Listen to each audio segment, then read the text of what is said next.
কারাগারের জীবনটা কেমন হয় আর কেমনই বা কাটে তাদের সারাদিন, আমাদের আজকের এপিসোড সেই বন্দী থাকা মানুষগুলোর সাথে। তাই আশা করি না টেনে সম্পূর্ণ ভিডিওটি দেখবেন। আমরা এখন কারাগারের ভিতর প্রবেশ করছি। কারাগারের ভিতর প্রবেশ করতেই আপনার নজর কাড়বে রাস্তাতে আঁকানো নকশাগুলো, যেন মগ্ন শিল্পে তুলির আঁচড়। মনে হবে যেন অসত্যের বিরুদ্ধে শিল্পের জয়।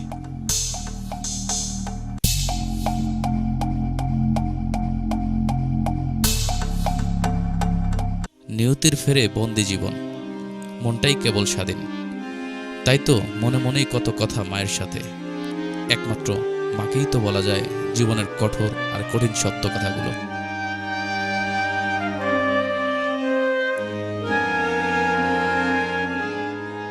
খারাপ লাগে, কারণ ছোট ভাই বোন বাবা মা ছেড়ে দূরে থাকা তো একটা খারাপ লাগার কথাই। চিঠিতে আসলে মনের কথা কি সব বলা যায় না, তা কখনো সম্ভব হয় না। কি বলতে চান যদি একটু বলেন, তাদের কাছে কি মেসেজ দিতে চান? ছোট দুইটা ভাই আছে, তাদের দিকে লক্ষ্য রাখতে, তারা যেন ভালোভাবে চলাফেরা করে, কারোর সাথে ঝগড়া বিবাদ না করে, তারা জানি কারোর সাথে বন্ধুত্ব না করে আর মামলাও না খায়। কারাগারের ভিতর সকল নির্দেশনায় দেওয়া হয় ঘণ্টা বাজিয়ে। জেল জীবন তো আর আয়েশ করার জায়গা নয়, সে কথা মেনে নিয়েই স্বল্প পরিসরে চলে গোসল ও ব্যক্তিগত কাজকর্ম।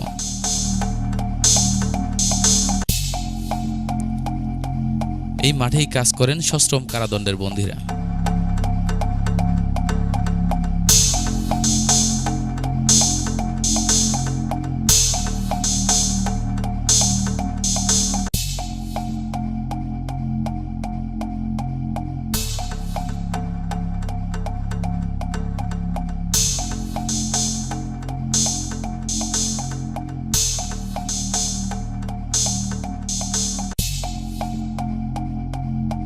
কেউ বা আবার বই পড়ে সময় কাটান কারা লাইব্রেরিতে।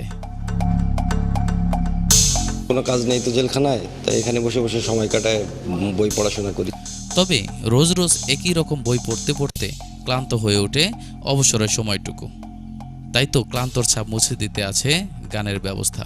তুমি কি দেখেছো কভু জীবনের পরাজয়, দুঃখের দহন করুণ রোদনে তিলে তিলে তার ভয়। আমরা আমাদের বাপ মা ভাই বোন প্রত্যেকের কাছ থেকে কিন্তু অনেক দূরে আছি, সেখানে একটু গান বাজনা করি, মনটা একটু প্রফুল্ল থাকে।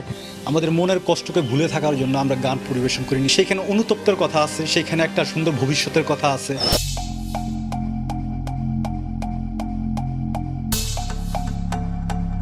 নিজেদের খাবারও রান্না করেন বন্দীরা নিজেই। আধুনিক এই কারাগারের রান্নাঘর বন্দীরা তাকে বলে চৌকা।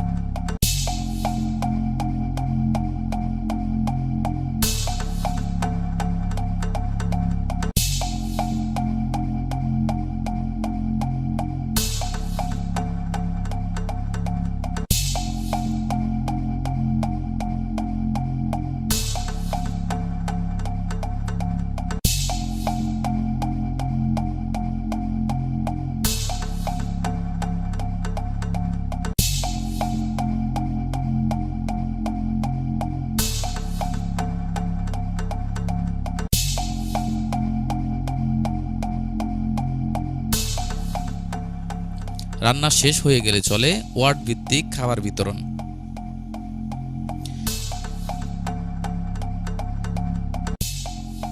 এখানকার বন্দীদের খাবার নেওয়ার সময়টাও বেশ গোছানো। 3 বেলা ডাল ভাত আর বুক ভরে নিঃশ্বাস নেওয়া যদি হয় ভালো থাকা, তাহলে ভালো আছেন তারা। দুপুরের খাবারের পর বন্দীরা বেরিয়ে পড়েন খেলাধুলার উদ্দেশ্যে।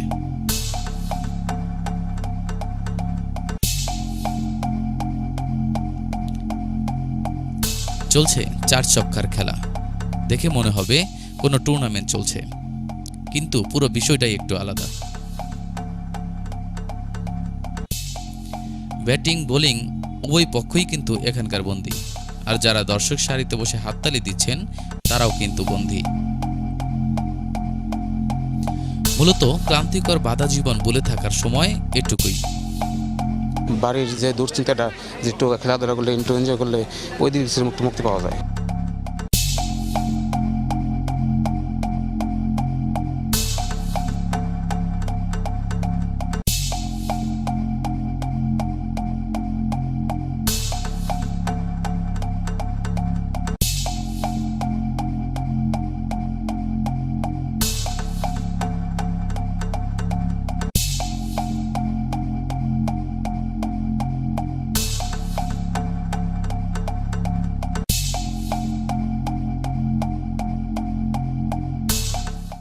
জঙ্গি ও ফাঁসির আসামিদের অবশ্য এসব খোলা জায়গায় আসার সুযোগ নেই।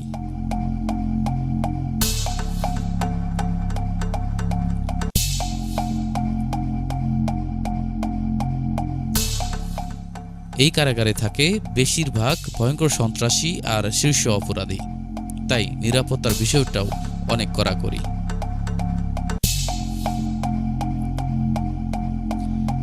এবার চোখ রাখি অন্যদিকে। এটা হলো ফাঁসির মঞ্চ।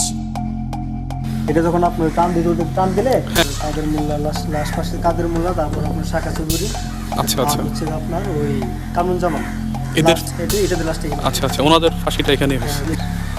এই তো এদিক দিয়ে উঠে লিভারটা যে জল্লাদ থাকতো সেই লিভারটা এই যে টান এটা দিলে, না? এটা টান দিলে আপনার টান দিলে শরীরে আসতো এটা। এটা টান দিলে নিচের এই দুটা পড়ে যেত, হ্যাঁ দুটো মানে পড়ে যেত, নিচের এই সাইডে পড়ে যেত। লাশ এদিক দিয়ে মানে বের করতো। আচ্ছা এদিকে তো ঝুলতো, পরে গলা থেকে খুলতে তো কি এখানে বসে খুলতে হতো নাকি হ্যাঁ। লাশটাকে নিচে নামানো যেত? নিচে নামানো যেত। আচ্ছা আচ্ছা।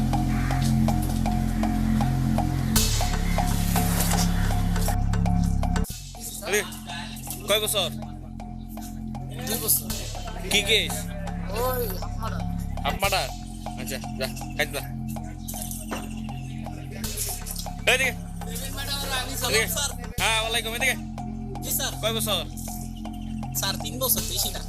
কি কেস? আপনারা। এবার চোখ রাখি অন্যদিকে। শুনেছি ভালোবাসা নাকি বাদ মানে না, তাই তো শুয়ে বসে না থেকে 4 দেয়ালের ভিতর থেকে ভাবতে হয় ভালোবাসার মানুষগুলোর কথা। তাই তো উপার্জনমুখী নানা কাজে যুগছেন তারা।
এটা তো হচ্ছে একটা পুনর্বাসন কেন্দ্র। এখানে আমাদের সেভাবেই এগুলো এই কাজের প্রশিক্ষণ দেওয়া হচ্ছে এবং বাইরে যায় যাতে আমরা এই কাজ করি সেটার উৎসাহ দিচ্ছে। ইতিপূর্বে যাই হয়েছে এগুলো হয়তো এখন ভুলে অবশ্যই যাইতে হবে, যেহেতু 12 বছর জেলে। তবে পণ্য বিক্রি করে যে টাকা বন্দীদের পকেটে আসে তা খুব বেশি নয়। নারী বন্দীদেরও স্বাবলম্বী করতেও কারাগারে আছে ভিন্ন ভিন্ন আয়োজন। মানুষের লাইফে চলতে গেলে আসলে অনেক কিছু শিখতে হয়, তো সেটাই আর কি, এটা তার বাকি অংশ, যে এখান থেকে কিছু শেখা যায়। জীবনের গল্পের কি আর শেষ আছে? ভিন্ন ভিন্ন জনের ভিন্ন ভিন্ন গল্প, সব গল্প কি আর তুলে ধরা যায়? বলছিলাম কারাগারে জন্ম নেওয়া ছোট্ট একটি ঘাসফুলের কথা।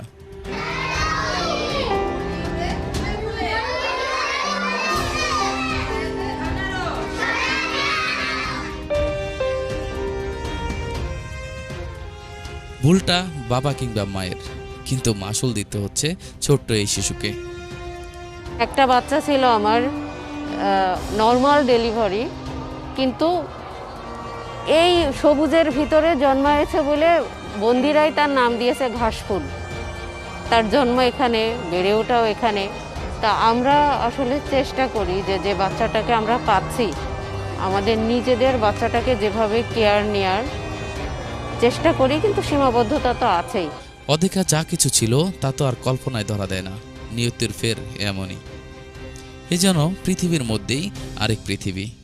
তবু প্রত্যাশা দিন শেষে আলো আসবেই, সত্য শুদ্ধে এগিয়ে যাবে আমার সোনার বাংলাদেশ। পরে শিখেছি ক খ। তারপর আর কি? কবিতা বলেন তো, একটা ছড়া বলেন তো। কে বকেছে, কে মেরেছে, কে দিয়েছে গাল, তাই তো খোকা রাগ করেছে, ভাত খাইনি কাল। রুটিনের বাধা দিন শেষে আবার ফিরতে হয় কারাকক্ষে, যেখানে ফিরতে চায় না কেউই। তবু নিয়তিকে মেনে নিয়েই কোনো একদিন মুক্ত হওয়ার স্বপ্ন বুনে যান এই কারাবন্দীরা। সবশেষে ভালো থাকবেন, অন্যকে ভালো রাখবেন। আল্লাহ হাফেজ।